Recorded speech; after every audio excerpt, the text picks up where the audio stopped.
आज हम डिस्कस करेंगे the second part of the blood supply of brain. तो हमने पहला जो सिस्टम पढ़ा था, the system was the vertebro basilar system हो गया था। अब देखो ब्रेन की जो ब्लड सप्लाई होती है वो another system the carotid system से पढ़ेंगे। ब्रेन का जो कैरोटिड सिस्टम है वो 80% ब्लड सप्लाई देता है और ओनली 20% ब्लड सप्लाई जाता है वर्टिब्रल सिस्टम से।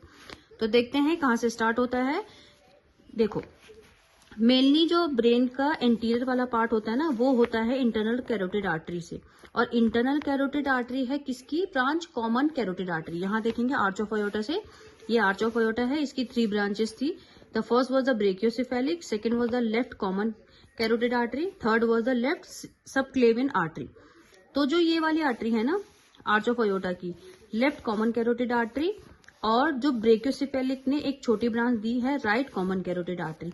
ये दोनों आर्टरी क्या होती हैं? ज्वाइन होती हैं और असेंड करती हैं, यानी अपवर्ड चलती हैं और बन जाती हैं कॉमन कैरोटिड आर्टरी में। और ये कॉमन कैरोटिड आर्टरी आगे चल के फिर 2 आर्टरी में डिवाइड होती है, इंटरनल और एक्सटर्नल कैरोटिड आर्टरी। ब्रेन का जो ये एंटीरियर वाला पार्ट है वो सप्लाई देती है इंटरनल कैरोटिड आर्टरी की ब्रांच।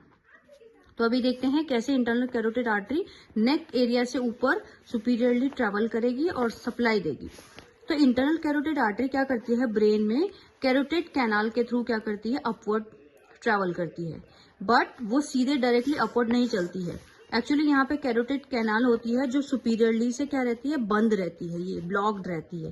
तो इस वजह से यहाँ का रूट ब्लॉक होने की वजह से ये अपना रूट क्या कर देती है? चेंज कर देती है। और रूट चेंज करने की वजह से ये फोरामेन लेसिरम जो प्रेजेंट होता है इसमें चली जाती है।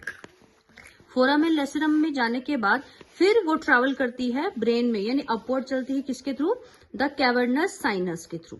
कैवर्नस साइनस के रूफ से टच होके फिर ये जाती है आपका जो ऑर्बिट होता है ना, ऑर्बिट को सप्लाई देती है। मतलब यहाँ से फोरामेन लेसिरम से फिर कैवर्नस साइनस में गई और कैवर्नस साइनस के रूफ से होके एक ब्रांच, पहली ब्रांच देती है। The branch name is ophthalmic artery. ये है फर्स्ट ब्रांच, ये वाली, ये है, this is the first branch. अब क्या होता है, जब फर्स्ट ब्रांच दी तो यहीं से ये फर्स्ट ब्रांच देने के बाद ये अनदर ब्रांच देती है। This is the anterior choroidal artery, anterior choroidal artery.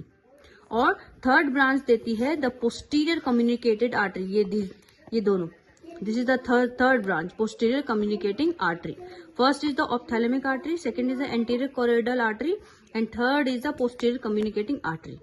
चलो उसके बाद जो ऑप्थेलेमिक आर्टरी है ये छोटी सी एक टर्मिनल और ब्रांच देती है आगे की तरफ जो रेटिना को सप्लाई करेगी। This is the central retinal artery. और अब उसके बाद इसने 3 तो दे दी ब्रांचेस। उसके बाद ये आर्टरी क्या होती है? आगे जाके 2 मेन टर्मिनल आर्टरी में डिवाइड होती है। पहली आती है एंटीरियर सेरेब्रल आर्टरी, ये दोनों आर्टरी हैं, these are the anterior cerebral artery. उसके बाद आती है मिडिल सेरेब्रल आर्टरी, ये जो लेटरली जा रही है, ये दोनों, ये देखो जो 2 लेटरल आर्टरी जा रही हैं, these are the middle cerebral artery. उसके बाद दोनों एंटीरियर सेरेब्रल आर्टरी को एक आर्टरी कम्युनिकेट करती है, these are the anterior communicating artery.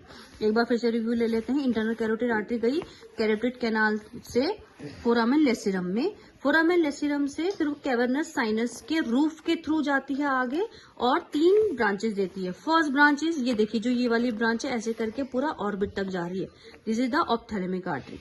Second artery है जो ये सेंटर की टूवर्ड्स द सेंटर यूं ऐसे आर्च जैसे बना रही है, ये वाला एंटीरियर कोरोइडल आर्टरी। उसके बाद ये वाली आर्टरी जो पीछे जा रही है वर्टिब्रल सिस्टम से कनेक्ट हो रही है, this is the posterior communicating artery. उसके बाद 2 टर्मिनल ब्रांचेस में, मेन टर्मिनल ब्रांचेस में डिवाइड हो गई थी। The first is the anterior cerebral artery, दोनों ये एंटीरियर सेरेब्रल आर्टरी। इन्हीं एंटीरियर सेरेब्रल आर्टरी से लेटरली एक छोटी छोटी 2 ब्रांचें, एक जो ऐसे टर्न हुई हैं, यहाँ ऊपर को और ये इस साइड को नीचे को, तो these are the middle cerebral artery. तो ये देती हैं पूरा इंटरनल कैरोटिड सिस्टम फॉर्म करती हैं और ये क्या देती हैं? सप्लाई करती हैं ब्रेन के एंटीरियर पार्ट को।